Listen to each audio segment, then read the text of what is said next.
Oh boy, man. What's today, the 7th? I am shot from being out with Gasper. Nice fucking pink face. Why do I look fucking pink? Ugh. Game face, baby. Nobody's on here yet, so I'm fucking talking to myself. But I am going to take the game face. I just took some brandy more. Alright. Let me do this shit. I don't like that fucking thing. I don't like that. I just came from a club, man. Holy Christ. Fucking guy smoking, talking to my face. I think I'm breathing his smoke. Tony.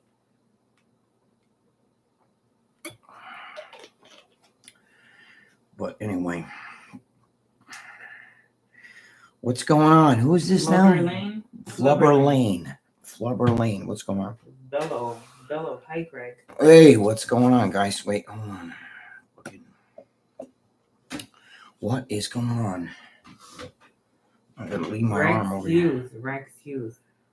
Rex. What's going on? Wait, that's not my friend Rex, is it? I don't know. It says, I'm a bit. No, it says, what up, big dog? Oh.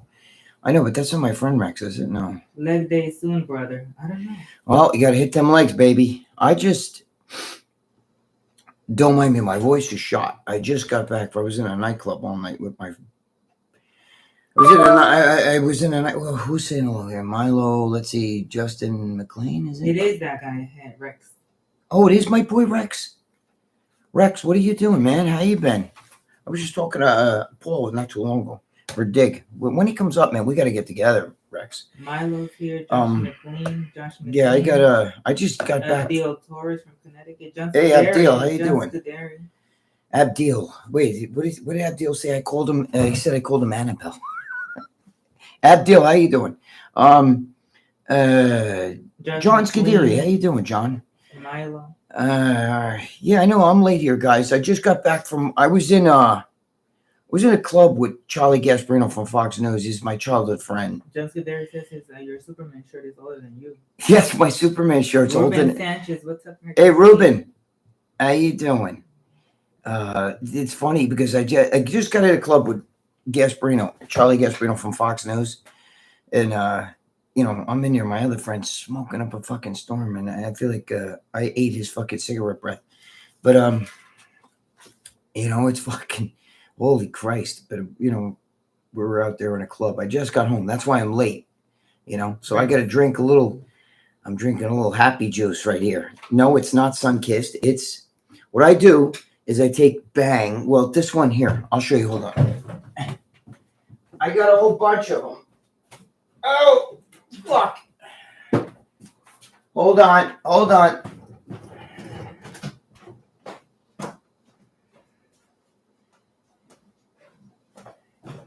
Hold on, I'm coming. All right, this is what I do. I take, because it's a fucking, I drink, this is what this is in there. It's Rain, this one right here, right? Okay, look.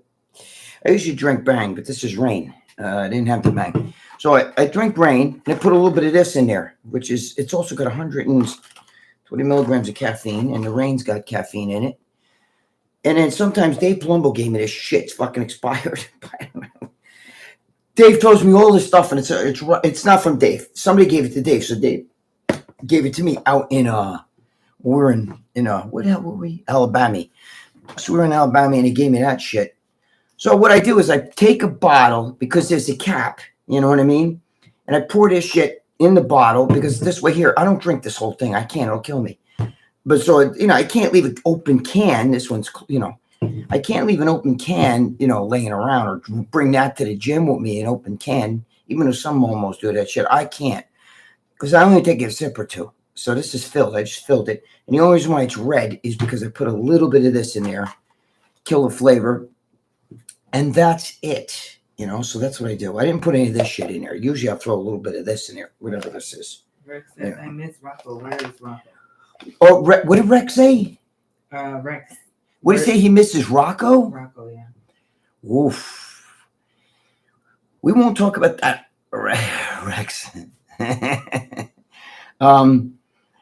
Yeah, you know, Ruben Sanchez just here with my girlfriend Janice. Rex is my boy. For you guys that don't know, Rex and I are personal friends. So, you know, we know each other, not through this. We know each other personally. And Rex is a really close with my boy, Paulie, who owned the gym with me. And in my book, I called him Frank. So in the book, if any of you guys that did read my book and you read about Frank, that's Paul, who's also friends with Rex. Who's Rex, and I'm friends with Rex. So Rex is on here. And Rex is a great martial artist, by the way. And he's 30 years, he said? Yeah, he's a good man. And Rex is a good man, though. He's I love his personality. He's a good man. He's a good guy. I have a lot of respect for you, Rex. You know that. So we all know each other personally, though. So it's not on this internet shit. So anyway, what we got going here? Yeah, so I just got back from. I was with my. What's that? I had an ex-girlfriend named Ballbag. Is that a joke? I guess anybody had an ex-girlfriend named Ballbag, you know, she must be quite a guy. But yeah, so I just got back. It was that, you know, we went out and we were in a club, me and Gasparino and stuff. So we had fun, you know. He puts me on the phone with Emily Compagno. You know, if you guys watch like Fox News, you know, and he's put me on the phone with Emily and saying all kinds of crazy shit. She's a pretty cool girl, but you know, but he's nuts. But we have a great time. He's my brother. So we went to elementary school together. We're all little kids, you know, together. So, and he lives right up the street from where AOC lives. You know, where AOC was. Rex said, "Love you, brother. Time to sleep." Who said that? Rex, I love you, man. God bless you. I'm going to tell Paul I talked to you, you know, and one day we got to get together, man. I love you, man. Much love and respect to you, always. Get some sleep, man. I'll talk. Rex is my boy. So, yeah, you know, so AOC lives right by Gasparino, right where Charlie lives. So you guys should know Charlie Gasparino. So if you watch Fox News or Fox Business News, he's always on there. And, you know, AOC grew up in my town, right down the street. Me and Lucia go junking at her house, at her mother's house anyway, and the house that she grew up in. And,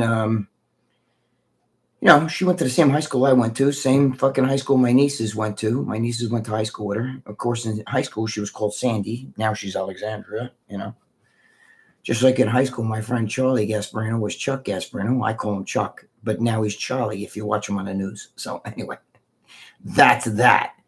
But so what's going on here with these guys? Nothing, all kind of nothing. Same things that I already read. Wait, now wait, what's this? What's that deal asking me? Greg, tell us the story of what? When the Duke that looked like Al Pacino. Oh, the dude. On the off ramp in the snow while you shit your pants. Yeah, this is one of those stories again. Yeah, no. Greg, are you taking TRT? Riboman 76 is asking. Are you taking TRT? Am I taking TRT? A Riboman, whatever, is asking. Yes, I take 200 milligrams of Cypionate, and I take it with a doctor. I have the prescription. I could show you the box. I have the prescription and 200 milligrams from CVS. Let me show you the box. Just a minute, guys.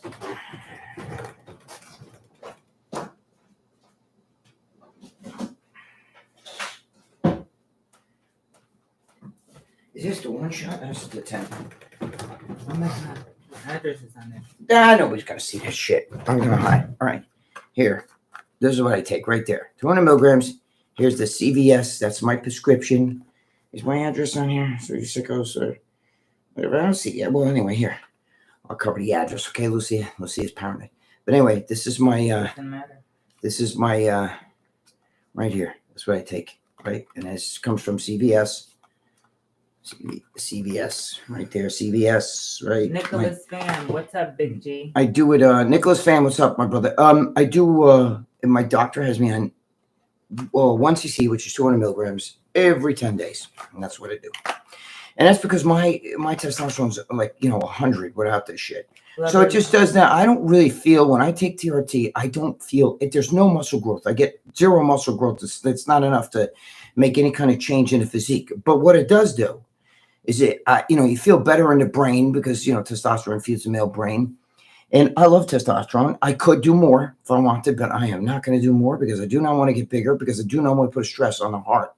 You know, I am 64 years old. I don't want to be bigger. If anything, I want to get smaller and more, you know, keep getting diesel. And when I was out tonight, bro, let me tell you something. Nothing on. I'm 64 years old. I'm in the club, and my girl knows that the chicks will look, you know, I don't do bad. I don't, you know, I don't pick anybody up because I'm loyal to my girlfriend. And not that I don't need that shit anyway. But, you know, I still got it going on, you know, and I, you know, still got gas in the tank. And testosterone helps you with all that shit. I believe this testosterone helps the brain, helps my joints don't hurt like they used to hurt, you know, without it. And the Bishuli God, you know what I mean? The flagpole, because going with this one, who's sitting right there, and she's waving at me like this. Brand Waitier is asking, you know, Greg, we have to have sex a lot. What? Greg, I did 100 reps bicep curls, working weight, 3 to 5 second break in between each failure. Brand Waiter. Brandon. I'm saying their last name wrong. Brandon, whatever. He says I could barely straighten my arms for like 3 days. All right, listen. I guess I'm gonna have to do another video about that. Listen, nobody's saying that you have to do 100 reps for biceps or any of that stuff. If you can do 100 reps, it's too light. It's not. The legs are a different animal, okay? And you're not supposed to lift light weights. I don't lift light weights. I lift a weight that says bicep curls. Yeah, give me a minute. I lift light weights. She's talking to me. Listen, I don't lift light weights. I lift a weight that's you would consider. Don't change your weights. Change your reps. Okay? If you're normally doing 10 reps with something, fine. Now do 20 with the same fucking weight. I'm not saying go light. Nobody ever said that. I'm saying take a weight that you guys normally do and you struggle and you get your 10th rep. Now you got to do another fucking 10. I don't know how you're going to do it, but you're going to fucking do it. That is what I'm talking about. Okay? The whole 50 rep thing is good for the legs. You don't need 50 reps for the bicep. Biceps are small muscle like that. The legs you walk on. But you do need to do reps beyond what you normally would stop at. So if you're over there normally curling, like I'm curling 100 pounds, you know, whatever, go ahead, keep doing 100 pounds. You stop at 10 or 12, well, now you got to stop at 20. You understand? That's what I'm talking about. I never said take a lightweight. There's a difference, okay? John Defendis is one of my mentors.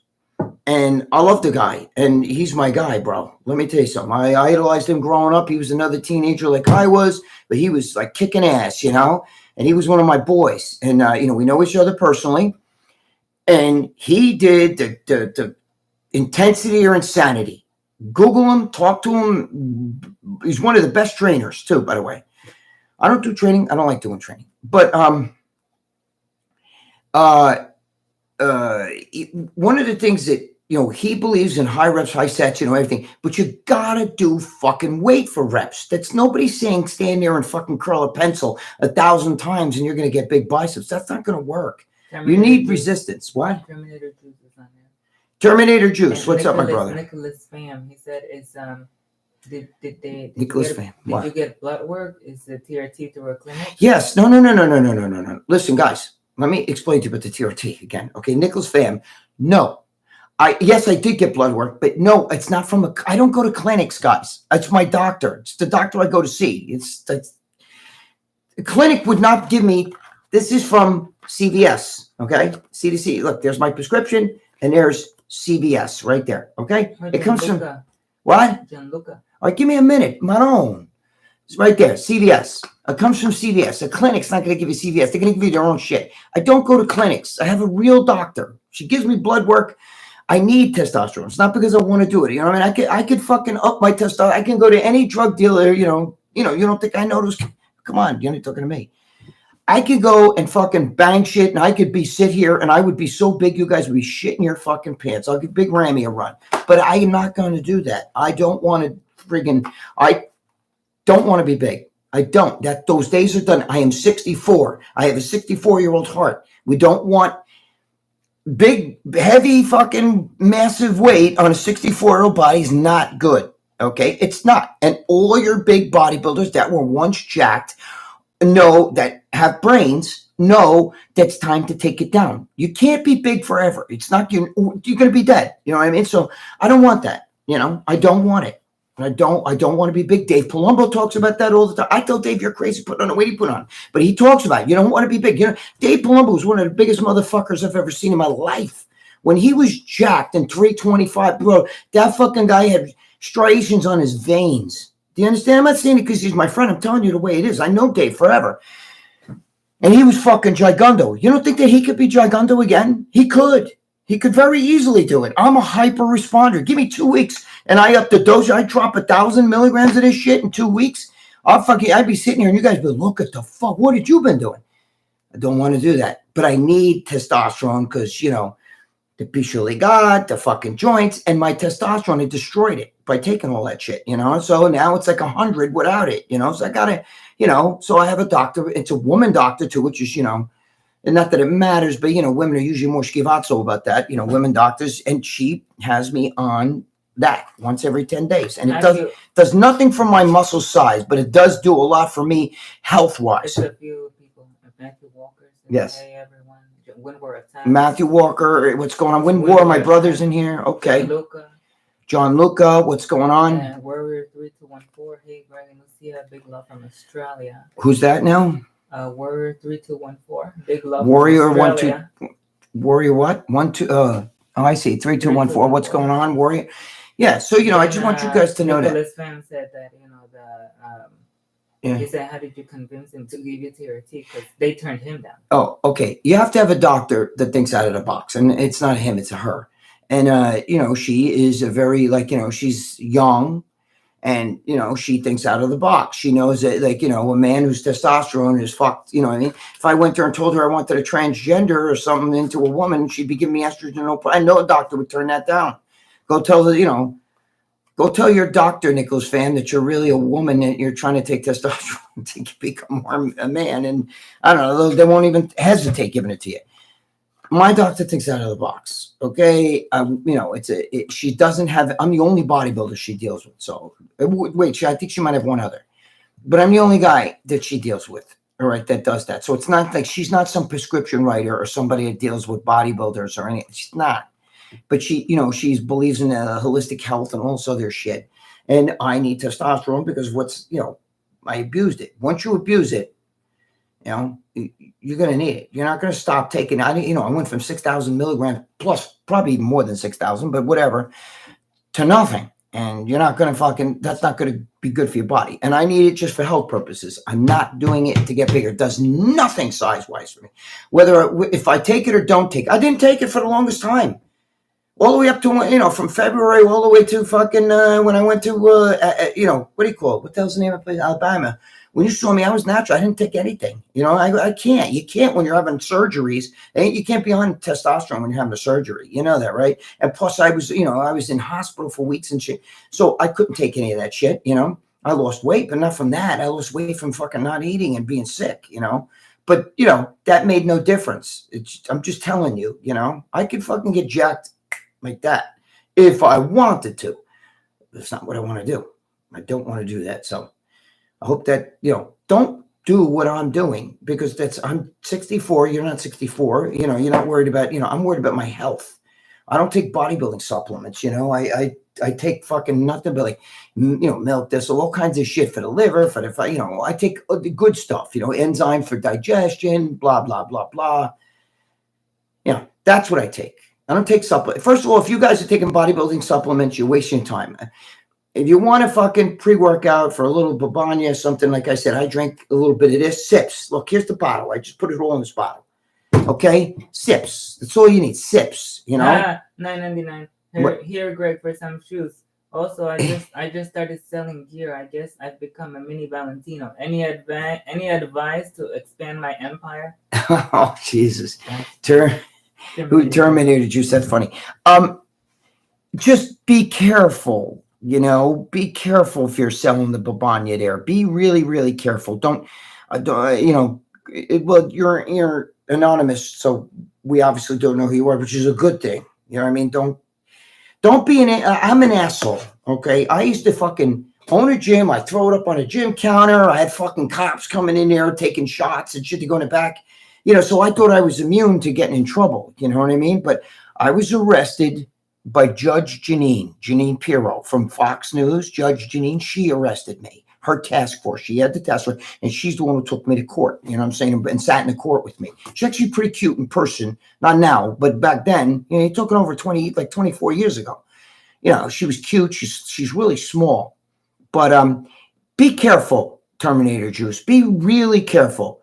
If you're making scuttle, I know this is crazy, but once you start really making a scuttle, put the money in something fucking, legit, and then get the fuck out of there. Because usually it never ends good. You either get arrested or get killed. I was in big, so, I was with gangsters and shit, so it's not good. But just don't get crazy. Take the money, invest it. That's the thing. Put it into fucking legit shit like some of these guys do, all right?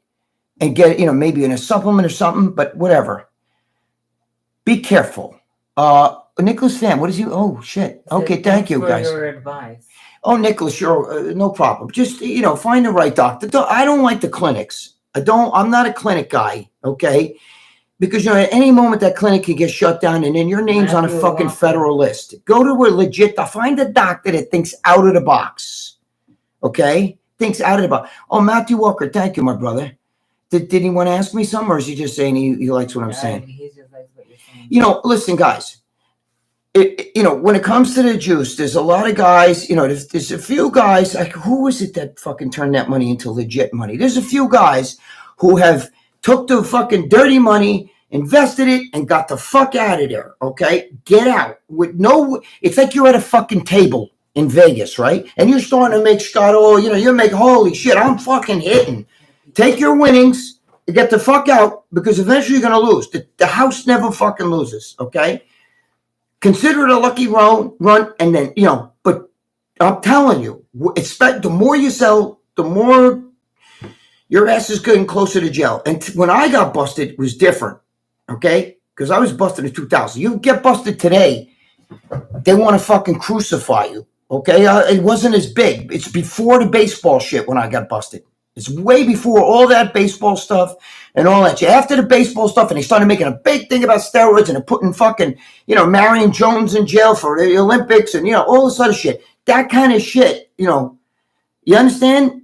They were going to put Barry Bonds, they were going to put fucking Roger Clemens in there. I don't know if you remember that stuff. Like you said, are the streets going to be safer? Oh, God, thank God we got Roger Clemens off the streets. Oh, what are all the steroids? My God. Society's so much safer with a steroid dealer being. Come on, give me a break, okay? But we know it's like fishing in a fucking fishbowl. You know what I mean? Going after guys on the juice. It's like most guys on the juice, selling juice, have a house, have cars, maybe family, maybe they work and they have other things going on. So when they get busted, they know I'm going to put the screws to you, motherfucker, like you wouldn't believe. You get busted, some fucking crackhead in New York City, some fucking those dudes that sell weed on the corner in New York City. You know what happens when they bust them? Cops, they sit back like this. Cop says, "What's your name?" "My name is fuck your mother." That's my name. You know what I mean? And matter of fact, fuck your mother hard. My last name is hard. My middle name is your mother, and my first name is fuck. Fuck your mother hard, you bitch. And they don't care. They don't give a fuck. I've been in jail my whole life. That's the way they feel. And then they get away with shit. But steroid dealers, they fucking put the screws to you. What? Go ahead and read them. I stopped TRT a few weeks ago and my sex drive is completely zero. You could attach jumper cables to my and nothing's happening. Hormones are everything. When more, if you take, you don't need a lot of testosterone. Just a little bit will fucking work for the Pisha Ligan. Okay? Don't go crazy. I don't know how old you were. But don't go crazy unless, and get it from a legit source. I'm sorry, guys, but, the what do you call it? The clinics. The clinics, they sell legit stuff. They're not going to sell fake shit, okay, when they compound it themselves. But the thing is, you never know. When a clinic gets busted, you know what happens? Your fucking name gets put on this fucking federal list. Once they take a clinic down, they know every fucking guy that that bought from them and all that shit, doesn't mean they're going to arrest you. Just, I don't know. I don't like clinics. That's me. I'd rather go to a legit doctor, somebody thinks out of the box that really wants to help. And that's what happened. And I got lucky. I happened to find a woman that does this, a doctor, female doctor, and she, tests me. But a little bit of testosterone is all you need to get the Pisha Ligan going. Nicholas Pham, Greg, have you ever injured your shoulders? 2 out of 4 of my rotator cuff tendon were partially tears. I wonder if you have ever. No, thank you, Nicholas fam. I have not. But don't jinx me. No, I haven't hurt my shoulder. I've had issues where shoulders are sore certain times, like where you get that little where the front delt and the delt thing meet, it's like it's almost a little tendonitis, barking a little bit. But the thing is, don't go heavy. Don't go heavy. I don't train my shoulder. I haven't trained my shoulder since like 2003. I'm lucky. I had big shoulder. Even as a kid, I had fucking deltoids and I have wide clavicles. So that helps. And they get hit doing everything else. For me, they grow easy. If I start training my delts, I have cannonballs. But the thing is, you don't have to go heavy. You fucking guys with that heavyweight shit. And I get guys challenging that guy that had said something before. all the time about that. What? He's saying, all I wanted to say that I've had better workout and results from the high rep short quads with smaller muscle groups because of your advice. Should have done this years ago. Biceps are on fire. Yes. Who said that now? The same guy from before. What's the same guy as before? Brent Wadier. Brent. Okay, Brent. Brent Wadier. Oh, Brent. Okay, Brent. Remember with the 100 reps? Yes, I see. Okay, Brent, listen, and I'm glad to hear that. You need to do reps. You fucking guys don't understand. You have to make the muscle do the work. You don't need to do insane reps. You just need to take the weight that you normally do, and you normally stop 1, 2, 3, 4, 5, 6, 7, 8, 9, 10. Now the set begins. I don't care how you get it up, even if you have to cheat, if you have to have a friend get up, but get me another 10 reps from there. That will fucking change everything for you. Will change everything. I don't want you to take a lightweight though, guys. I don't want you to take, that doesn't mean, well, Valentino said go, ref, so I need to lighten it up. No, I never said lighten it up. I said take the weight. If I'm in the gym, I once had a guy doing 315 squats, right? And he was doing them like fucking going down like that, and I'm like, what is that? He's like, I'm squatting. I'm like, no, take the weights off, plates off. I took plates off. He couldn't do 2. I took 1 plate of 1. I put 10s on. By the time I was put 10s on, he couldn't even really do full reps with 10s. So most of you guys, a lot of you guys are too got that fucking heavyweight shit stuck in your head. Okay? I know. You see people like these big fucking moose powerlifters that they're 6'7", 6'8". They weigh 400 fucking pounds. Shrink them down to my height, okay? And look what their bodies are. They're kind of chunky. They're chunk muscle. They're not like, oh God, look at a ripped muscle. Go look at a heavyweight, even a guy 190 that's a bodybuilder, even a local good local 190 bodybuilder. His thighs bigger than them. His thighs are bigger, more ripped, more separate. You have to you walk on your legs. I don't know how else to I've said it a million times. Take the weight that you normally do and add fucking reps. So don't change the weight, change the reps. Try it. I'm going to have to do another video on this on my channel because I'm getting a lot of that. I get guys writing to me all the time and all that shit, Speaking of that, Brian Pablo, I think I missed an email from him. So if you're here, I think I saw the email. I hadn't had a chance to respond yet, but I will get back to you, Brian. So if Brian's here. Chucky Q said, moderate weight, high intensity works best for me. Mentzer style, but not one set like he suggests. Right. I like 2 sets and exercise to failure. Okay, Chuck E. Cheese, you're absolutely dead on right. You're dead on right.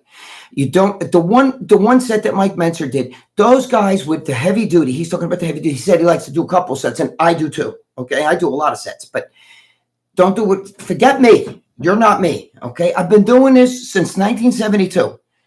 Go on my Instagram. Go look at my Instagram. Okay, and you'll see pictures of me natural. There's people who still don't understand. I hate when they say, hey, you aren't natural. Fuck. I didn't even know what steroids were when I was a teenager. They weren't in the magazines. Nobody talked about them. You know what I mean? I worked out in the fucking Nautilus Center here in Westchester County. You know what I mean? I didn't fucking know what steroids were. I never heard of them. When I first heard the word, I didn't even know what that meant. First, I heard guys were taking hormones. You know what I mean? And it was the first guy to train Dave Palumbo. His name was Peter Neff, and he was my friend, my close friend. I know him way before Dave even started lifting weights. And Dave will tell you about this guy. He was a natural bodybuilder. He used to promote natural bodybuilding. He used to tell me, bro, I'm natural. And that's the guy that I told you. I've said this before. When he said to me he's natural, I said, well, what's natural? What does that mean? I thought he meant he ate like he was a vegan. He ate vegetables and natural foods. And he said, no, I don't take any hormones, steroids, I never knew what steroids were. It wasn't in the magazine. See, you young guys today don't get that. You don't get that. But you older guys know. You older guys know that Muscle Builder and all that shit back in the day, Joe Weider's magazines, which were everywhere, Iron Man, they never talked about steroids. It was a hush-hush subject because Joe Weider wanted bodybuilding to get into the Olympics. And he knew if he talked about steroids and made it obvious that bodybuilders take steroids, nobody would they'll never get in the Olympics. Even though it's not, I don't see how you can make it in the Olympics anyway. It's not a sports per se like that. It's not based on merit. It's based on an opinion. Okay. Nicholas, fam, Greg, do you ever take time off? And when do you know you need to take a week or two off? I don't take time off because I'm nuts, Nicholas, fam. I'm nuts, okay? The time I took off was when I was in a fucking hospital when you absolutely positively can't do it. I came out with stitches. She'll tell you, right? I'm over here fucking days with stitches and I'm still fucking working out. You know what I mean? I worked out after the throat cancer, fucking blood shot out of my throat. I had to go to the hospital, get, and then come back. So listen. Or if you're on a trip like Alabama. Yeah, well, I didn't. I'm only out in Alabama for a couple of days, so I didn't train when I'm out there. Okay, but you know what I do? If I know I'm going to be if I'm going to be a week, I have to train. But if I'm going to be there for just a couple of days, what I do is I overtrain. I train up until the night before I got to go away, and I train. She'll tell you, I fucking like double everything. I'm in the gym for like 3-4 hours. I overtrain, so I need those couple days to rest. So the day I'm on the trip, I just swell because I'm resting. I can't train. I'm nuts, so you gotta understand. I'm a little wacky, so you're not like that. So don't But the thing is, you have to fucking understand that if you feel like you're training too much, sometimes you can take a step back. I'm a firm believer, you grow when you rest. You don't grow when you don't grow when you're, in a gym. That stimulates the growth. Okay, you grow when you're at home resting and eating. I believe in if you're going to train like a motherfucker, you got to rest like a motherfucker. Even though I can't sleep, she'll tell you I'm nuts. I have trouble sleeping. I'm hyper. So, if you feel you need rest, though, you better get the rest. Okay, don't train yourself in the ground because that's when you grow. But don't let your head get into all this shit too much. Too many people overthink this shit. Well, maybe I'm overtraining. Maybe I'm doing it. Maybe I'm doing No. Give yourself a break, okay? If you need a fucking couple days, take a couple days. I don't think you need weeks, but that's not me. I'm not your body. My body it can get hammered. You know what I mean? And then I'm ready to go again. But I also built up to that. I've been training since 1972. Please go to my Instagram. Find me on Instagram. I'm not trying to push my Instagram account, but what I'm saying is go look at the pictures of me on there from when I was young. There's pictures of me at 16 years old. I lifted plastic weights. At that picture, I had only been in a gym a couple months. I lifted plastic weights, got me to that one picture. You'll see with the Superman shirt and the long hair and all that shit. That was 1976. 1976. Most of you weren't even born then. I had already been training since 1972, but we're plastic weights. There was no gyms around. If people accuse me of steroids, now, not back then, but I'm saying these idiots today, you couldn't have been natural. Sorry, bro, I was natural. You know what I mean? 100%. I didn't even know what steroids were. And it's not like you could just get steroids wherever you want, especially back then. It's a totally different animal. People drive me crazy with that shit, but I take it as a compliment because I must have looked fucking goddamn good. If you think you don't want to believe me. So, hello, next. And now when you see me doing something like this. Well, how do I know what you do? Come on, just, they hear you. So anyway, next. My friend was showing me the video with the dent in your bicep. Couldn't you feel that with a permanent filler? Just curious. Just curious, since I would try that. Who said that? Chuck E. Cheese. Friend. Chuck E. Cheese, yes. Could I fill the hole in the bicep with a filler? Yeah, I could. But, I don't know. I maybe one day when I get the gut hole, I got other things I got to worry about, than that, It doesn't look as bad as I make it look when I go like this. Like when Dave Palumbo saw me, he's like, dude, you look fucking great. I don't know what you're talking about. But, I'm my own worst critic, so that's the way it works. But I could get it filled with a filler. Maybe one day, Maybe one day I will. We'll see. It's not as terrible, But it's still bad. I still get like fucking brain farts about it. I'm still pretty jacked under this, like when Dave saw me out in Alabama, he was pretty, he was pretty impressed. I mean, he's seen me a million times, but I had just gotten out of the fucking hospital, wasn't training. I only trained once, and no babanya, so whatever. Next. And all of a sudden, you're really. Oh, come on. I remember 1979. My babysitter used to paint my face to look like Ace Frehley from. Yeah, that's Winmore said that. Yes. 1979. Go to my Instagram. Go look at the pictures. You'll see pictures of me in 1979. Everybody's asking me. There's a picture of me that was just posted yesterday. I was 19 years old, and I got my arm around two chicks, right? Two girls that were like, just starting to work out. Like it was when girls were just starting to get into it and all that stuff, right? And those two girls, right now, one of them is in her like almost mid 80s, and you're gonna see her in that picture. She's young, you know what I mean? Like, I was 19. She was like maybe 40 or so, but that's fucking 40 something years ago. You know what I mean? Like, that was 1979. So however many was that? 45 years ago, Lucia? Something like that? It's like 40.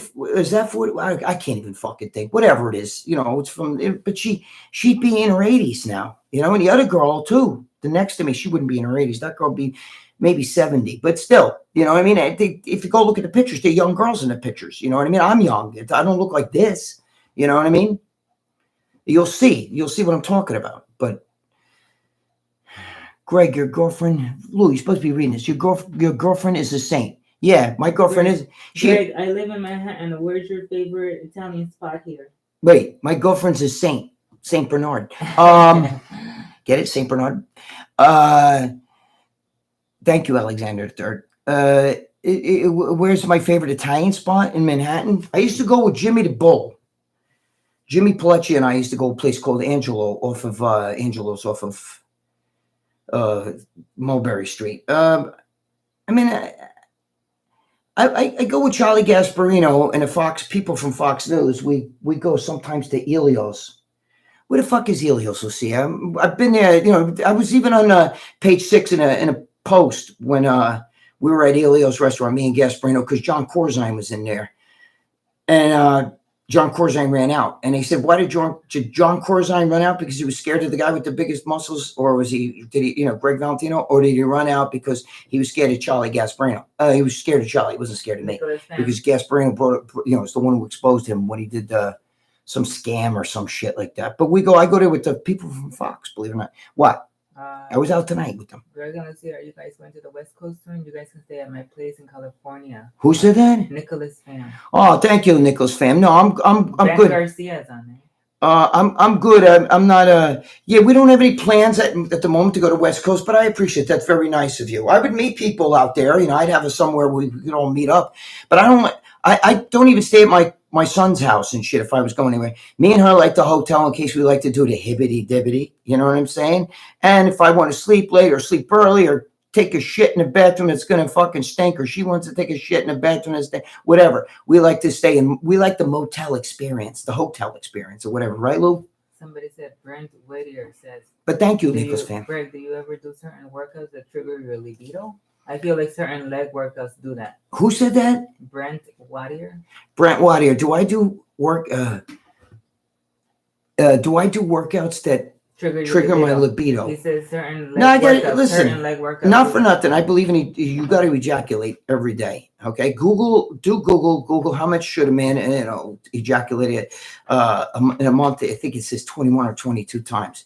Well, I got a young girlfriend up here. We've been together going on 18 years, and we, she's got a high libido and I got a high libido, and together we got a high libido. So we pretty much have sex almost every day, whether it's fucking or sucking or, whatever. We have sex, so I'm coming, like Arnold said, I'm coming day and night, I'm coming pretty much every day. He said that? Yes, Arnold said that in a movie, Pumping Iron. See, my girlfriend's like, oh, we had sex today, pretty wicked sex. And then I went out with Gasparino. But, I'm lucky. She's she's my whore and I'm her fucking trick. And together she's, right, Lou? She's like this. Anyway, she knows. So go ahead. Somebody said very inspirational, Alexander. Thank you. Greg, I know you big on site injection. They blow up the shoulders and triceps. Greg, I know you what? Big on site injections. They blow. Yeah, I don't. I don't do. When I was taking, when you're taking fucking a bottle of test every other day and a bottle of fucking equipoise through the week and all that shit, you wind up, I'm not going to put it in my ass. So yeah, I wind up fucking banging it all over the fucking place, in the chest. Did I say chest? In the shoulders, in the arms, the bicep, the tricep. Yeah, I stuck it there. I'm not gonna lie. I don't do anything like that now. You took in 20, all that shit you see me where I'm like fucking super jacked and my fucking, that's a long time ago, bro. You're talking over 20 years ago. I don't look like that. I haven't looked like that in a long time. Everybody thinks like, oh, but it's just site injection. Bro, I was 278 pounds of 5'6". My fucking shoulders, I was size 4XL. But again, whatever you guys want to think, the whole synthol thing, whatever, I'm tired of that. The balloon arm was a hematoma. I know it looked ugly. When I put it up, it was like a big balloon. Okay, the arms are right there. I could look like that right now. If that was the case with synthol, I could just sit there and I'd still have fucking ridiculous arms. I don't do that. You know what I mean? It wasn't synthol. So whatever. Oh, you're a liar, Renner. I know you're lying. Whatever. I'm not even going to argue. 20 fucking years of this shit. More than 20 years of this bullshit with everybody with that stuff. Whatever. So do it. And there's not a bodybuilder who doesn't locate their fucking juice. And all those guys are taking synthol, which I didn't take. I took fucking my shit and I put it in there. But these guys are doing the same fucking thing. I didn't do anything these guys aren't doing today. It's fucking funny. If you only knew. Yes, it's Dave. But that's neither here nor there. Go ahead, next. Hi, Greg. Good morning from Germany. Did you ever train with Freddie Ortiz? Who wrote that? Alec Axel Ernst. Alec Axel Ernst. No, it just says Axel Ernst. Oh, Axel Ernst. How you doing, man? Hello to Germany. Did I ever train with Freddie Ortiz? No, I didn't. I've seen Freddie Ortiz in person, but you're talking about I was young and he was already old. I am old, but I'm not from the 60s. In the 60s, I wasn't training yet. You were born. I started in 1972, but I didn't. He was more of a 60s guy, old Freddie Ortiz. He had some cannons on him, though. He definitely had some big guns. Arms? Yes, big arms. No, I say cannons. I think cannons. It's a bodybuilding thing. It's a Momo bodybuilding thing. Do you have any old world gym stories, Lou Ferrigno stories, Hassan Murtaza? Do I have any old world gym stories? Did he say, or old Lou Ferrigno stories? Old world gym stories or Lou Ferrigno? I have, in World's Gym, I used to see a lot of the guys. Bertil Fox was a dick. Greg DeFerro was weird. Joe Bucci was a nice guy. I used to get along with him. I'm trying to think of good World's Gym stories. Really, more of the stories were from Gold's Gym. World's Gym was much more mundane because they didn't play music there. Now, I used to see Ferrigno, okay, but I saw Ferrigno in Gold's, not Worlds. I saw Arnold in Worlds, never Gold's, but Ferrigno I saw in Gold's. And the best, basically, the story that like most. It's not really a story, but the thing is, I saw him. I think when I saw him last, it was like I believe it was like March of 1982, right? And he was in the gym, and fucking man, he looked like a beanpole. He looked like he was maybe 200 pounds at the most. He was skinny because he's tall, bro. He's like 6'5". Tall. He's really tall, and he looked fucking skinny, like this, like a basketball player. His arms were like fucking 17 inches or something. They were small. It was small, right? And then I flew home to go home in the beginning of. No, it wasn't beginning of May. It was towards the end of April, beginning of May. I flew home. I hadn't seen. So I saw Lou at the end of March. I didn't see him, for a couple of weeks when I was still there. Then I left, and I came home, and then. I can't remember if it was the end of May or beginning of June, but that year, the Night of Champions, you can Google it. And the Night of Champions, he showed up and he was doing that movie Sinbad or whatever the fuck it was. And that's when he grew the beard. and he was fucking jacked. And I remember I could not fucking believe it. And, you know, a few of the guys I knew that were from Gold's Gym, we were talking. I was like, dude, how the fuck did Ferrigno gain like fucking 75 pounds from March to June? No fat, ripped. And he was doing that fucking posing where he's like, he took off his shirt on a night at Champion Stage. You could Google it. You'd probably fucking find a video or something on it. And it showed him where Wayne DeMay is like, come on, Lou, take it. And he took it off. And I was right there. I was like fucking 4 or 5 rows in the front. And I was like this. I could not fucking believe the man put on like literally 70, 75 pounds from March to June. That's like fucking unheard of. The only thing is he was once that big before. So, you know, he started taking a babanya, maybe a lot of babanya, and he started eating like a fucking king again and train like an animal every day. Muscle has memory, so it comes back faster than if you built it from scratch like that.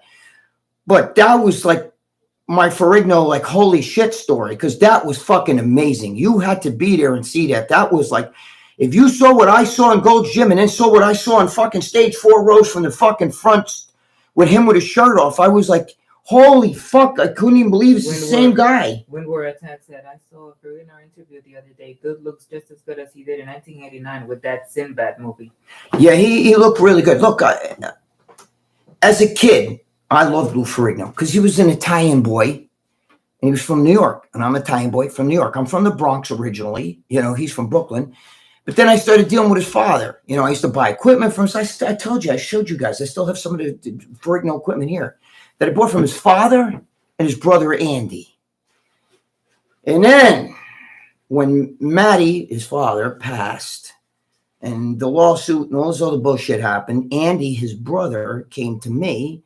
And that's how all that shit came to roost. And then, you know, I don't want to get too far into that because I already said I'm not going to bash Lou anymore. And I have nothing against him. He hates my guts. So if you mention my name to him, he'll tell you to go fuck yourself. You know what I mean? He'll run away from you.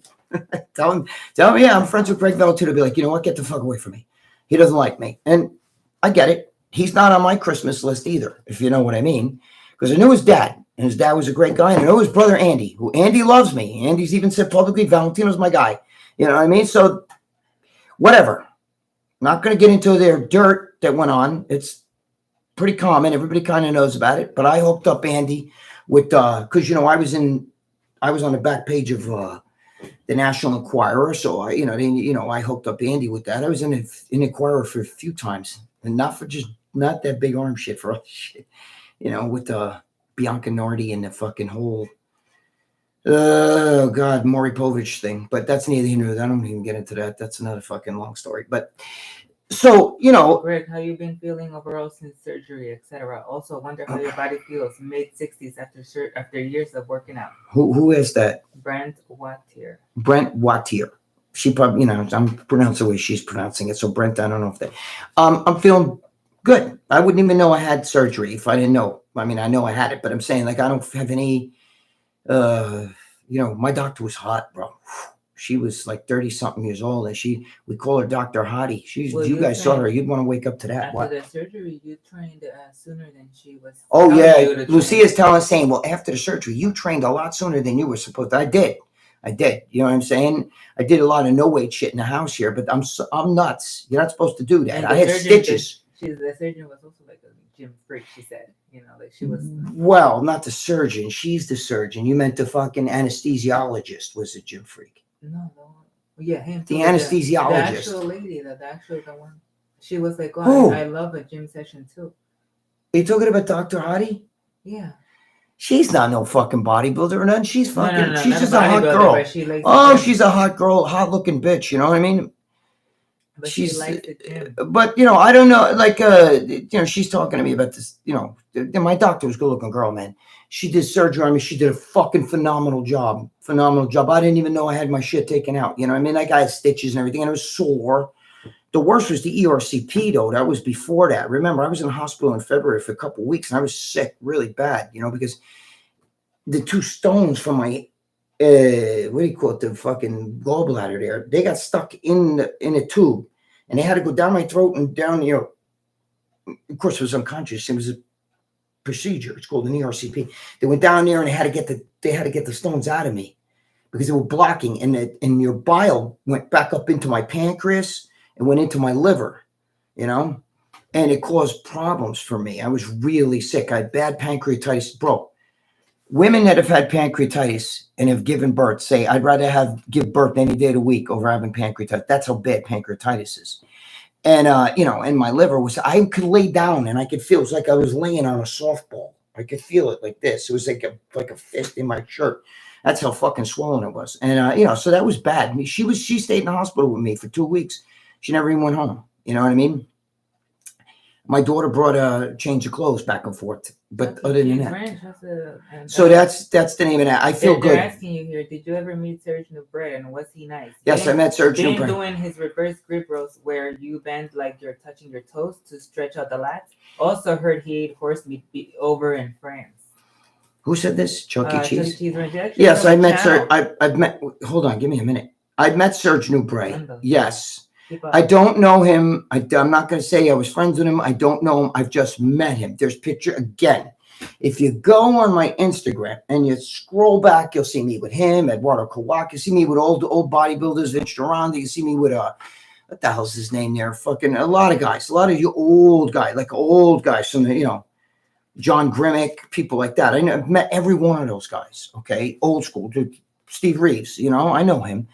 I knew him. But what I'm saying is you can see the pictures. But the thing is, I never talked to him about training. He didn't really understand. I couldn't understand when he talked too much. And I just met him. I didn't know him like, we're buddies or any of that shit. I just met him. So I don't know. I know he did the reverse and the fucking bench and everything. He looked great standing there. But when he posed, he disappeared. Hassan Mortaz is asking, did you know Larry Pollock back in the day?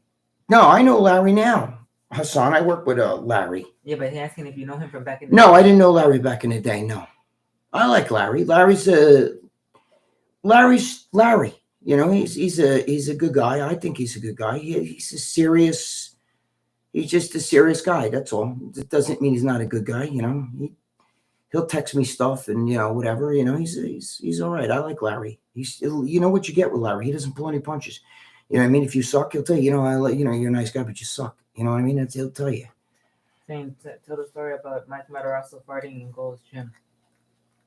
Then they were also asking you to tell the story about Mike Christian knocking out the Barbarian brother to get him psyched for heavy. Who keeps asking me this? Danny Savage. Jesus Christ. Danny Savage. Mm-hmm. I got a million of those stories. The funniest was what fucking Matarazzo used to date. What's her name? iDubbbz Gaming. Sandy Rydell, and she would throw farts in that gym. What? What up, Greg from iDubbbz Gaming? iDubbbz Gaming. What's going on? Yeah, Sandy Rydell, who used to date Matarazzo, she would sit in here and fucking fart all the time, like that, and raise her fucking leg up and stuff like a dude. Shake it. Google Sandy Rydell if you don't know who I'm talking about. Mike had thick arms and calves. Yeah, Mike was a no joke guy. I seen him go after guys. When I went in there one year. No, I don't know who you're talking about. No, Mike Christian wasn't either. Mike Christian is a bad dude too. When I went in there once, the cops came in, and this was maybe 92. I don't know, something like that. And they were looking for him because he beat up 2 guys in a fucking alleyway where Gold's Gym. There's all alleys. California's strange. There's like alleys. It's not like that in New York. That's all California, And he beat up 2 guys in an alley. You know what I mean? He left them laying there by the dumpster or in a dumpster or something like that. And the cops came in there and they took him out of there, But they jumped him. So it wasn't like, they made a mistake. They jumped the wrong guy. So, but he was a tough guy, but he was good. I got on great with him. We did have that argument in my car over a fucking Howard Stern show. We were driving. I had Sandy Rinaldi, who's the head of the women's IFBB. I don't know what she has a new name now. She married somebody. I had Linda Murray in the back. I don't know if it was Vince Taylor or Kevin Lavone was in the back too. I was driving a Bronco back then. I had a bunch of people in there, and we were Matarazzo, and I was like fucking really cold out and shit. And I was driving and we were talking about, he was bringing up the Howard Stern show. And he goes, oh man, I just saw the funniest fucking thing. Howard Stern had a rubber wig on his head and he made believe he was like some guy that fucking got hit in the head. And now he's like fucking crippled and he's in a wheelchair and right? And he was telling me, oh, it's so funny. You got to see it. He did the greatest, like, spoof on, like, a guy with a head injury, doing like bald, you know what I mean? And I said, oh, all right. Yeah. I said, that's funny. I said, what's really funny was I said, I saw a lesbian dating game. He had the lesbian dating game on and he had, I think, I forgot, I forget, it was a good looking, I think lipstick lesbian. I could be wrong, could be the opposite. But he had a lipstick lesbian chick on, and she was picking between the three girls, they're around the corner like that, and you can't see who they are. It's a dating game, and they ask questions, and you chose, okay, bachelorette number 3. So let's meet bachelorette number 1. She comes out, she's hot. Bachelor number 2, she comes out, she's hot. And now bachelor number 3 is like a bull. You know what I mean? One of the bull dykes, and the chick that picked her was like, oh no, like she was so upset because she wanted a lipstick chick, you know what I mean? And she got like fucking, Joe Matarazzi with a wig on his head, and she was so upset about it. And when I was, saying, hey, oh man, the way she reacted and this and Matarazzo's with a straight face, he goes to me, what's fucking funny about that? And I said, well, it was funny because she wanted a fucking hot girl and she got like a fucking, like a bulldog. And he's like, what's funny about that? What's funny about that? I don't understand. What's funny about that? And I'm like, like a bulldog. And he's like, what's funny about that? What's funny about that? I don't understand. What's funny about that? And I'm like, well, what's funny about a rubber guy with a rubber wig on his head, fucking faking a head injury, making believe he's, retarded? What's wrong with that? What's funny about that? And we were going back and forth. And then I wasn't paying attention because I was looking at him. Sandy Rennell is in between us. He's sitting in the passenger seat. And my friend who was in the back sitting next to, I don't think it was LeVron. I think LeVron was in the car behind us. I can't remember. He was with us, but I think he was in my friend's car behind it. I think it might have been Vince Taylor. But my other friend jumps up and grabs the wheel because I was going off the road because I was what to do with. Yeah, we weren't mad. It was a friendly argument. Like, what do you know? Brian like, Pablo's on there. What do you think's funny about that, Brian? I just gave you a shout here, and I was saying, is Brian Pablo in it? Because I think I saw an email from you, but I didn't get to open it yet. So don't think I forgot about you. I will open it. So if you're here, I didn't forget about you. I've just been doing shit, and I just got home tonight. I was out all night with Chuck Gasparino from Charlie Gasparino from Fox Businesses, and I've been doing shit all day. So I'll get to you as soon as I get the moment. I'm going to open your email. So don't think I forgot about you. You're my boy. You know that. Anyway, so that was the Mike Matarazzo thing when we did a whole thing for it was charity. It was the St. Jude's Children's Hospital, something like that it was. And we did this charity. And friggin' Franco Colombo, the reason why they were in the car with me was because Franco Colombo, that piece of shit, fucking they had a limo and that was supposed to take Matarazzo and all them guys in, and Colombo finished early. So he went and told the limo driver, no, they're staying, just take me. And he took it. I remember it was like, it had snowed. It was the coldest day of the year, man. It was brutal out there. And, they were stranded. So I had to take them. Then we went to the diner and stuff. So we were all at the diner eating, that was crazy. Anyway, that was a few weeks before the Arnold Classic one year. And Matarazzo was eating like cheeseburgers. It was only a couple weeks before. I think Vince Taylor ate some donuts too. It was crazy. But anyway, Donuts. All right, simmer down. She likes donuts. I don't know. I can't eat shit like that. Pound for pound, the toughest bodybuilder. Danny Savage is asking. Pound for pound, the toughest bodybuilder. Good to see you too, Brian. Yeah, it's wait, sorry. Greg, do the Ramy voice. The Ramy voice. I don't know. I don't have a Ramy. The pound for pound, the toughest bodybuilder. Oh fuck, I don't know. I mean, Matarazzo was bad, but Mike Christian was also known to knock dudes out. You know what I'm saying? Charles Glass can handle himself too. Believe it or not, there's a lot of guys that were pretty tough guys, huh? Charles Glass was in the magazine. Yeah, they know who I'm talking about. You don't know. They know who I'm talking about. Brian said, "Sorry, just came up and busting my balls working." No, Brian, it's fine. It's fine. I didn't know if you were in here or not. I said Brian Pablo's in here. I just want you to know. And I said it towards the beginning that I saw that there was an email, but I hadn't gotten a chance to open it yet. But I'm gonna open it, and I will get back to you. I promise you. Like in less than an hour or so, because he's asking how long we've been here now. How long we been An here, hour, Lucia? right? I don't know. It tells you At up here least somewhere. an hour. Have I been on here an hour? Yeah. Where's the you 59 minutes? Yeah, 59 minutes an hour. Yeah. So we've been on here like 59 minutes. So somewhere towards the beginning, I said it. When we're attacked, speaking of the barbarian brothers, Greg, how come nobody asked about how David Paul is holding up after his brother died? I haven't talked to David Paul, so I'm really not Who is sure that? how he's holding up. I think he's like I went to dinner with him a couple of years ago. He's a little wacky, They're both were a little wacky. And Who's his brother? wait a minute. But David's, I think, the one that died. Peter is the one that. Wait, is it Peter? Oh my God, I just lost my brain here. I think Peter's the one who's alive, and David died. I think, right? Yes, I think David passed away, and Peter's the one who's alive. Who are these people? The Barbarian Brothers. You don't know. Oh. Yeah, guys, hold on 1 second. I gotta fucking Picholi God has to release some. I have to release some fluids here. So I'll be right back. Best bodybuilder with worst diet. Hold on, I'll tell you a second.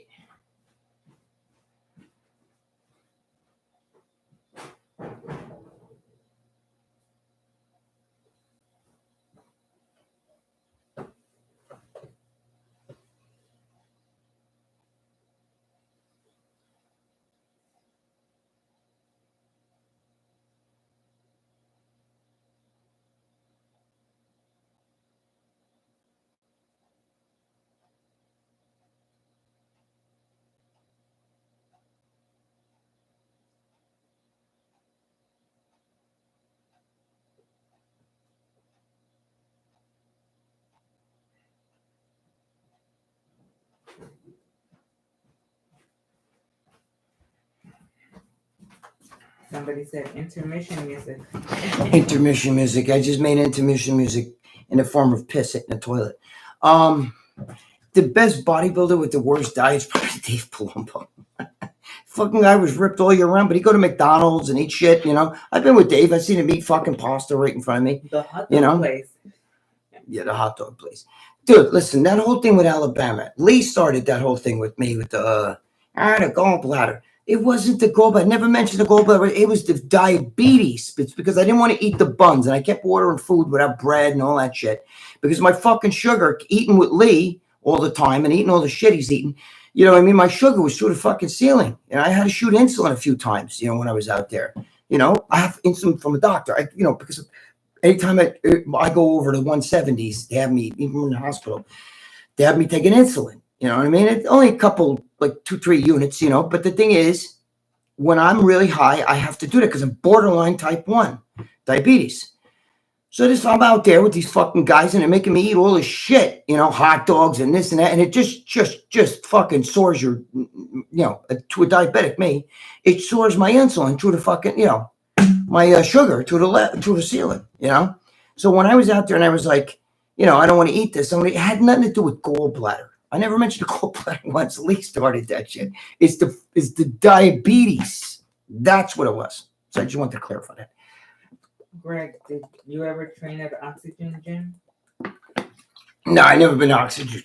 Who asked that? Abdiel Torres. No, Abdiel, no. I never trained at Oxygen Gym. I'm like a homebody. It takes a lot to get me out of the house. Dave makes jokes about that. Palumbo. I'm not, I don't know if I want to go overseas like that and go to some country like that just to work out. Wow, I'm here. Dude, you can go to all the Oxygen Gym and see all these fucking super jacked, juiced up fucking juggernauts that you want. I was at Gold's Gym in its prime, in its heyday, when Schwarzenegger and those kind of guys roamed the floors. Don't get better than that. You can't get that back.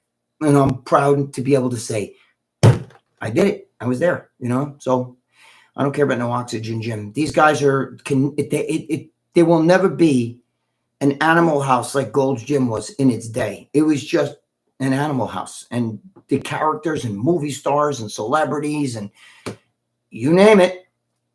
You know? You're correct, Greg. It's David who died. I sure hope Peter is coping with his grief. Yes, it was No David that died. interviews from him at all today. No updates on his life. No, I at think all. Peter kind of the people that I know that know him. Now I knew both of them very well, but David I knew better. Okay, because David used to also work with us at Muscular Development, and David used to do photography with us. So, you know, now I knew them both from Gold's Gym, but I got closer with David.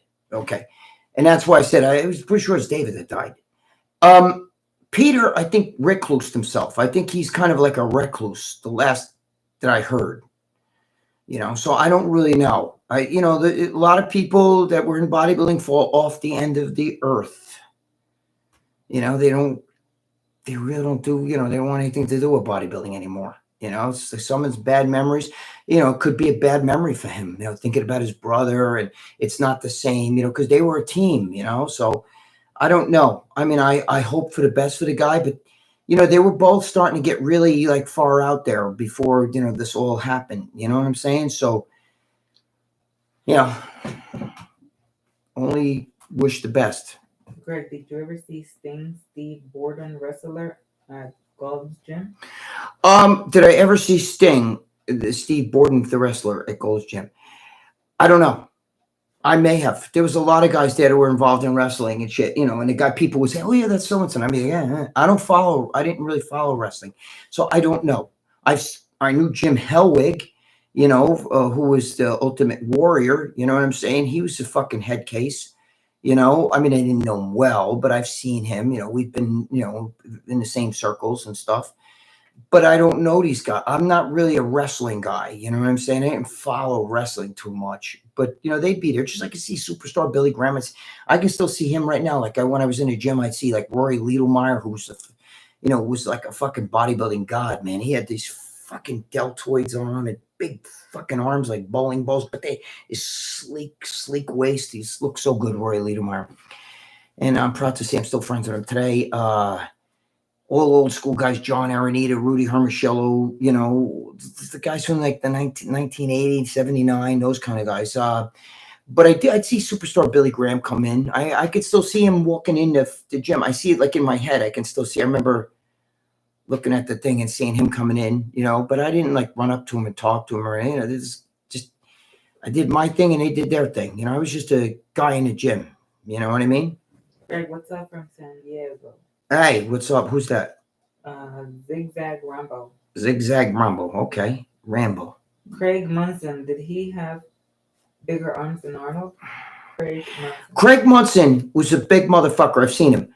But Craig Munson was also up there taller. You know what I'm saying? He was a big guy. He didn't have, how can I say it? He didn't have the physique that Arnold had. He had the mass, though, and he was bigger. He was a big guy. Craig Munson was a fucking monster. He was tall, but there's still, I don't know, you can't, of all the fucking people I've ever seen in my fucking existence in bodybuilding, and I've seen them all, man. Big Rammy, all right from me to this computer fucking thing right here. That's how close I'm to Big Rammy, all this shit. Talking backstage with him and everything. I've never seen anybody bigger than fucking Victor Richards. There's still nobody bigger. I don't think Craig Munson, none of those guys, they did not have. Victor Richards' mass was unbelievable. And he had, his shoulder width, the thickness through the chest and back, the legs, the fucking everything on that guy was just absolutely not human. Not human. And I'm just saying, he was. And if you talk to the old school guys who see these new school guys, yeah, these guys are ripped and different kind of build than Victor had. But Victor just had this, and you're talking about in like 81, 82. If that kid fucking came around today and got these trainers that these guys get and took the babanya that these guys take, you might see the first 400-pound ripped shredded bodybuilder. And he didn't have no bloat in his waist, okay? He had a streamlined waist. He didn't have no fucking gut on him. There was no GH or any of that shit in that guy. You know what I mean? It was before that. So he was a monster. I still don't think there's anybody, but that kid was just, D-ball decking fucking test. You know what I mean? He was just a monster. A fucking monster. You could talk to people. I think even Palumbo will tell you, let me tell you some Dave Palumbo. at his biggest. Okay, he didn't have to, his waistline was not too good, but Dave Palumbo, dude, let me tell you something. There's not too many guys today. Even these big fucking guys their mass, pound for pound, Palumbo might have them all beat. I mean, he was 300 fucking something pounds. Ripped, shredded. Never fucking had an ounce of fat on that guy. Even in the off season, his off season weight looked like these guys. When they're competing, it's just unbelievable. He was a monster, but nobody was bigger than Victor Richards. Nobody. Munson was a big guy. He's like a big lummox. You know what I mean? He was tall. Hello from Maine, Greg. Have you been up here? Who? Big time 1223. Big Hello time from Maine. Big time been up here. Okay, big time. Maine. Okay. 1, 2, 2, 3. What's going on, my brother? I might have been in Maine when I was a kid with my parents. I think we went there for something. I don't remember, but no, I haven't been in Maine. No, I haven't. Sorry, I'm really bad. I'm not the biggest traveler, and Dave Palumbo makes jokes about that, but he's right. I'm not the biggest traveler. I'm like a homebody. I have been a lot of places, but I think I was in Maine when I was a kid, but I'm sure that's not what you're talking about. You're probably talking about now, So, no, I haven't. But you guys are Boston Red Sox fans, so I'm not going up there. I'm kidding. I'm just kidding. Monk. Best advice for bodybuilding prep: getting shredded natural. Human what? Human Monk. Human Monk. Best advice for bodybuilding prep: getting shredded naturally. Stop. Don't listen to other people. Go by your own instincts. Listen to your body. When you're natural, it's a whole different animal. I was natural. I competed. Good advice. I had to listen to my own body. Just because somebody says you have to do this, that doesn't mean it's right for you. You got to try. If you notice that certain foods bloat you, get away from those foods. If just because your trainer might say, no, this is what you need to do, don't do it. You don't need. I also don't overload yourself, with protein and stuff like that, because if you're not on a babanya, and it depends on what your body weight is too, but just eat clean and listen to your body. The best advice to any guys is nobody knows your body better than you. There's no trainer. You can get all the super trainers that train all the big guys, from George Farrer, who I love, Hanny Rambod, who I get along very well with, all those guys. You can get all Chad Nichols, all those guys. You can get every one of those guys in a room to train you. Each one will tell you something different, by the way. But they don't know your body better than you do. They don't. You have to go by your feelings. I know certain foods bloat me. Look at Jay Cutler. Jay used to say, no matter how much times these guys would tell me, because some of the trainers would tell him, dude, eat oatmeal, this, that. He said, I can't eat oatmeal. I can't. It just bloats my lower intestines. I can't do it. So he ate cream of rice instead. He felt that worked better for him than oatmeal. Okay? But you got to watch carbs, especially if you're natural. Too much carbs is going to go fucking, you're going to smooth you out. But you got to, it's trial and error. Well, the best thing I could do is try different foods, try different methods, see what works good for you, and then you follow your path that you know. You understand? Nobody knows you better than you. That's the biggest problem. Is you guys think that, if you had Arnold, like, hey, Arnold, what can I do for my biceps? And he tells you, oh, well, Arnold said to do that, and that's what he did. So, that doesn't mean shit. It doesn't.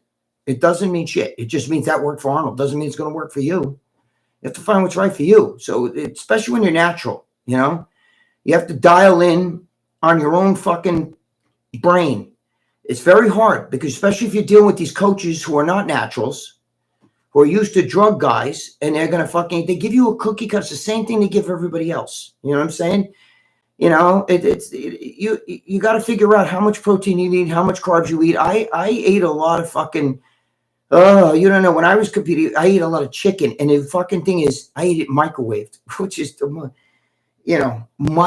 microwaving chicken. It's disgusting. Just take a chicken breast and microwave it. I didn't roast it. Back then, I wasn't even thinking about that. And it was like I had to eat it and drink water to swallow it like it's a pill. You know what I mean? You don't need to do all that shit. But just saying, listen to your body. Okay? I knew my body too. I knew exactly what bloated me. I knew exactly what would make me feel thicker, fuller. Red meat fills me up, but for some reason, it's just, I got to be careful. You don't want, like everybody, you don't want to get thicker in the lower gut. Lee Haney is a perfect example. Lee Haney, used to like rice because he used to say, baked potatoes sometimes he would feel a little bloat in his intestines. This is what he told me. I said, I ate dinners with him, for days. You know what I'm saying? We ate every meal together. And he used to say, the baked potato bloats me, he went more towards rice. I sat with Ronnie Coleman. I seen Ronnie eat rice and pasta in the same fucking sitting. You do that, you get fat. Danny Savage says, Chris Cecito ever marry Laura Cravel? No, Chris Cecito did not marry Laura Cravel. I knew Laura Cravel. Laura Cravel was here at my place too. That's from Danny. Laura Cravel was with the pro bodybuilder who was also here. I don't want to say his name because he got very upset because I brought it up once. You know what I mean? Because he's married and he was fucking around with Laura. Somebody's asking, is this live? It's 2 a.m. Yes, and it's then live. Nicholas Pham says, Lucia's probably falling asleep. I don't blame her. No, Lucia's not falling asleep. Me and Lucia got to do a few things after this. And we have to go. Yeah, in a little bit, we got to get out of here. I got to get out of here in like 10, 15 minutes. Greg and Lucia, you guys are welcome to my double white house at my trailer park at any time. Ha ha ha. Who's that? When we're attacked. Thank you, Winmore. I appreciate it. We should all open up a gym in Slab City. You ever see that place out there, Slab City? I see these things about Slab City. I was like, man, let's go out there and open up a fucking gym. Imagine in Slab City. And I'm only kidding by that, by the way. Yeah, a nightclub. We should open up a strip club in Slab City. You have all like white trailer park chicks with fucking tits sagging and everything like that. Cigarette in their mouth. I'm the kind of girl that likes a good beer. You know what I mean? Here, take this. Anyway. Nothing works for everyone. Trial and error. It took me 10 years go from 187 to 255, never missing workout or meal. Who said? I had horrible genetics. I was always in clubs with my shirt off. That was shows. That's from Danny Savage. Then Brian says, I used to own my own home gym, Canada, during lockdown. What? Brian Pablo. Oh, complete during lockdown. Oh, okay. Yeah, yeah, Brian, I still have gym shit here in the house. But there's nothing like going to a gym because, you're in that atmosphere. When you're home and you're sitting on your couch and you're like this and you're watching fucking TV or something and you're like, let me get something to eat and then I'll go downstairs to the gym. And you're like, you know what? Let me call Joe first on the phone and you talk. You find these reasons why not to go downstairs and start hitting it. You know what I mean? So, now some people like having a home gym. I just go downstairs in my underwear. I don't care. I put on the music and I'm like headbang. I can't do that shit. But when you go to a gym, not to sit there and like make phone calls, unless you're one of these kids that run a fucking phone all day like this. But, you go to a gym in that atmosphere and you're in there and there's equipment everywhere. And, sometimes you want to try different machines for today. And my biceps are fucking sick of the same shit. Let me try this or that. That's the beauty of a gym, Obviously, it's convenient to walk downstairs in your basement. It's just that, a lot of times you procrastinate. It makes it easy to procrastinate. The gym's right downstairs. So you're sitting there and you're like, in 5 minutes, I'll go down. And then 5 minutes comes, hey, you know what? Let me go eat something. And then after that, eat. And then you're like, okay, let me digest. And before you know it, now it's a fucking hour later. My Dubs Gaming is asking if a 30 gauge needle is okay for TRT injection. Who asked me that? Dubs Games? Dubs Gaming. Dubs Gaming. 30 gauge needle. Okay, if you're using 30 gauge needle, Dubs Gaming, I want you to look in the mirror and say, I am a soy man and I want to change that. What the fuck is a 30 gauge needle? Are you fucking crazy? Dude, I don't even like guys that do 23 gauge, bro. It's 22 and under for me. I fucking used the oven baster, man. I used to use 20. Now, that's a little bit much. I'm not telling you to do that. But who the fuck, 30 gauge? I'd be sitting there for an hour trying to cut that shit. No, come on, man. That's like water-based insulin shit. 30 gauge. That's too light. No way. Go 23 gauge, the smallest. I don't know. Never would I go fucking, never. 30 gauge, dude, that fucking shit, that shit bends like this and then it fucking, nothing comes out. No way. Nope. Don't use that.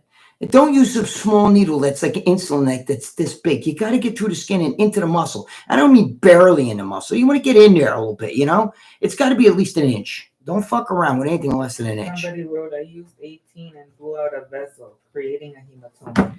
You used 18. If you hit a blood vessel, you're gonna fucking obviously. But even if you use a 30 gauge, you hit a fucking blood vessel, it's still gonna bore a hole in the side. You know, I mean, it's that. Look, you don't have to use 18. You know, I'm not saying that, and you know that's good for drawing this shit out. Okay, I used to use 20 back in the day because I was fucking banging that shit everywhere. You know, today when I use, you know, when I do my TRT, again for you guys that weren't here before, TRT from what the hell is it called? CBS, a real doctor, not no clinic. Okay, when I do that, it's a fucking 22 gauge. That's what I use. 22 gauge. What? Where you going? Sleep. Yeah, okay. 22 gauge. Fuck that 30 gauge. You're out of your mind. No way. No way. When we're attacked, says my needles are the size of toothpicks. Yeah, man. I hear you, Winmore. Same fucking shit with me, bro. I used to stick that shit in me. They were oven basers. You know what I mean? I don't know. I did 30 gauges. This you could bend that shit. She's even like trying to go in or some, you know what I mean? It bends and stuff. And now you're fucked. Nothing's gonna come out of there. It's like a hair. That's like fucking trying to shoot oil through a whisker. 30 gauge. That's crazy. No, don't use that. Come on. 23. The smallest. I recommend 22. It's the going rate, you know, for me. What's these guys saying here now? iDubbbz. Oh. Yeah, he's saying that he asked because he's using the 23. Okay. And he bled a bunch and figured he'd go. Okay, I see you, Doug Gates. But listen, you bled a bunch because you hit a surface vein.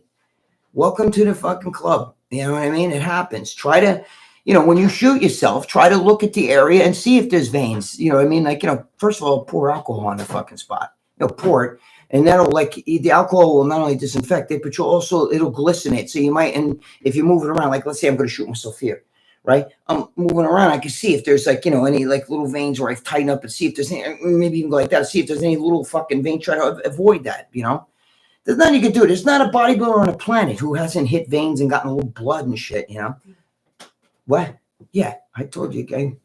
I got 10 minutes by 1:30. Right? Thanks. I'm new to TRT, that person said. Yeah, no, it's okay, but just don't, you know, don't use no 30 gauge. That shit's going to be bending on you, and you're going to get it.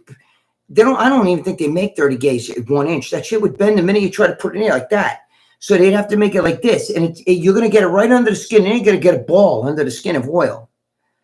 Don't do that. All right, so what else next?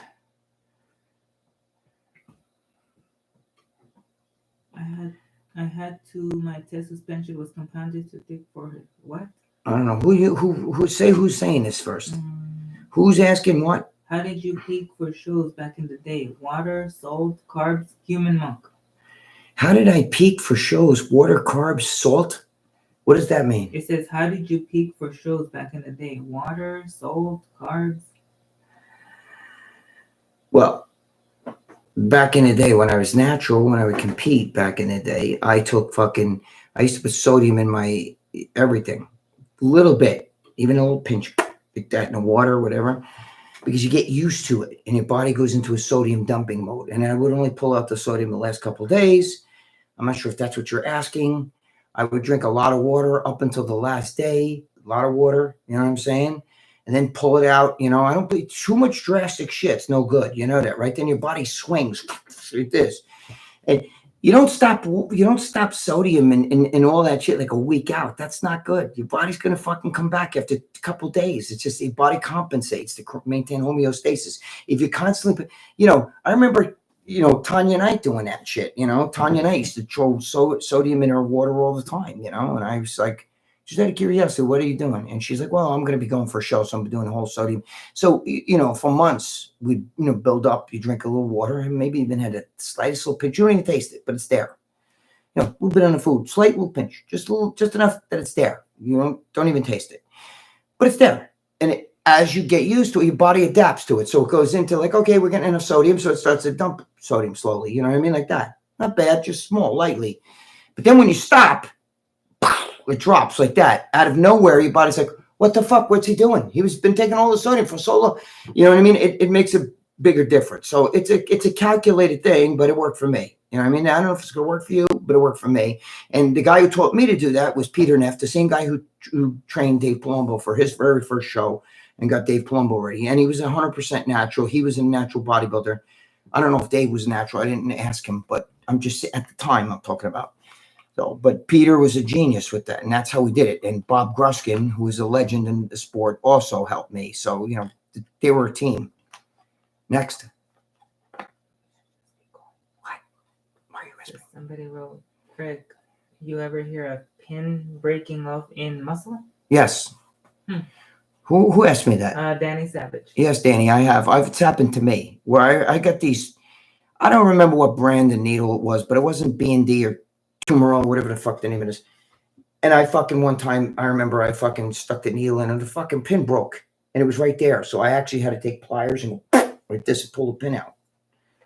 It's not a good thing, but that means the needles are fucking bullshit needles. They shouldn't happen. But it has happened. It's happened to me, you know.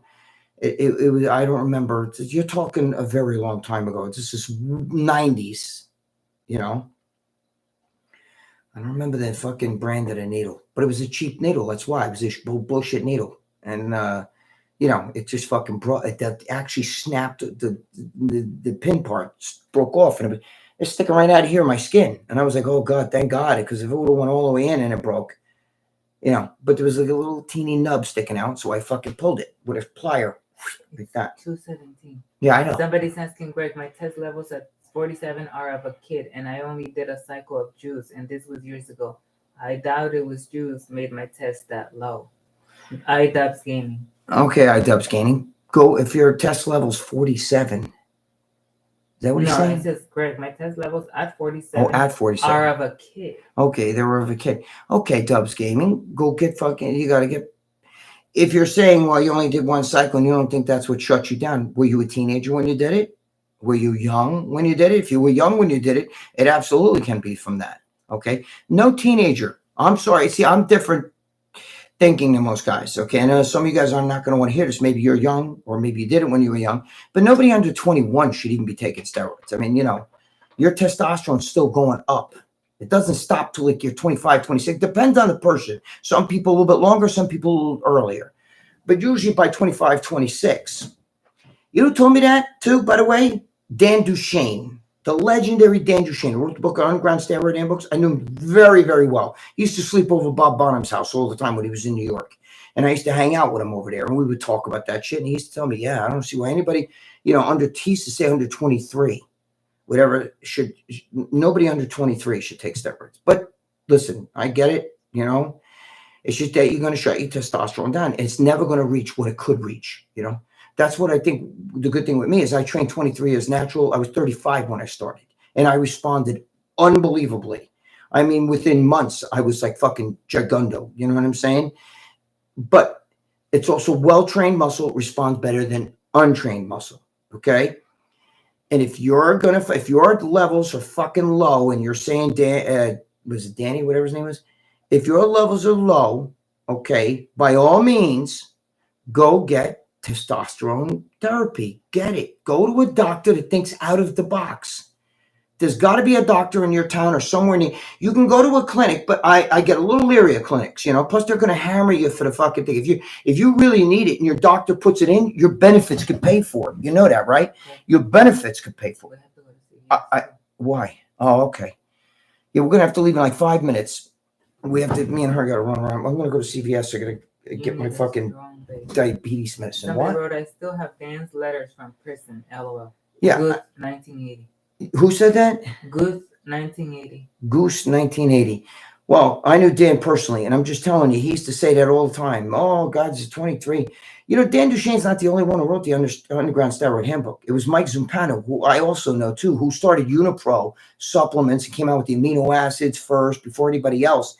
And that's he and Dan Duchesne. If you ever read the Underground Steroid Handbook, he writes we, you know, me, you know, like they say we, you know, and the we is Dan Duchesne with Mike Zumpano. They're both guys. And I knew both of them. And I'm telling you, I learned a lot.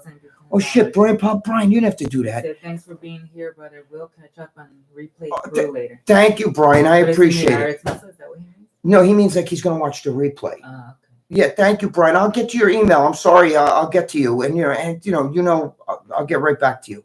I just didn't open it yet. I saw it was there, but I didn't open it yet because I'm running around. I just got home. I was out with Charlie Gasparino tonight from Fox News, but whatever, So I will get a hold of you. Thank you, Brian. You didn't have to do it. Thank you so much, man. Love and respect to you always. All right. What? Couple minutes. I'm watching the clock here.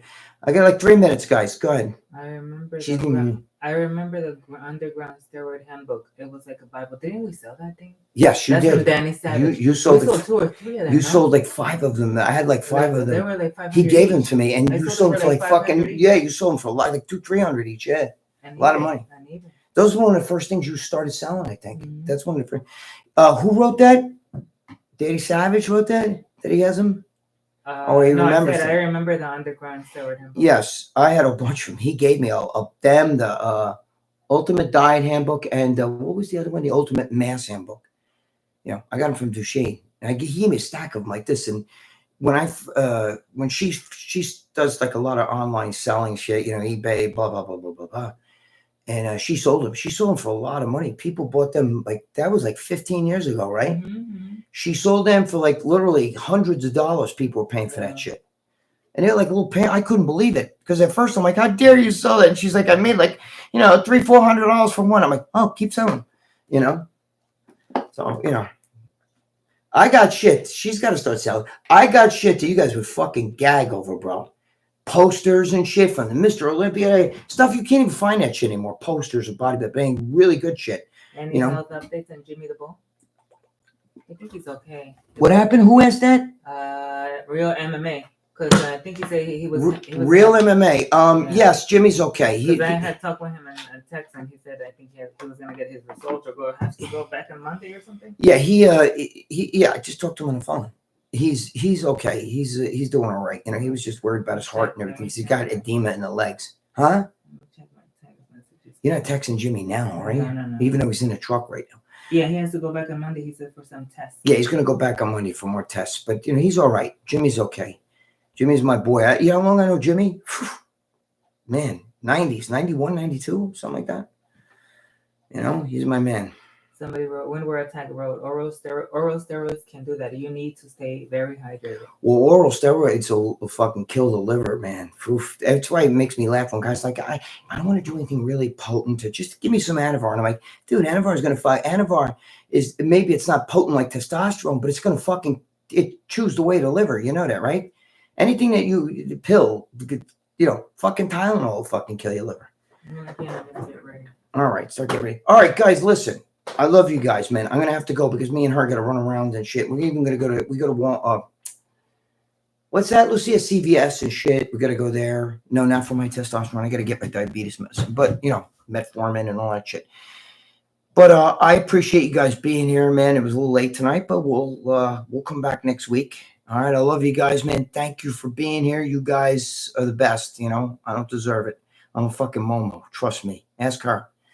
But all right, keep the faith, man. Keep your chin up. God bless all of you. All right. Thank you.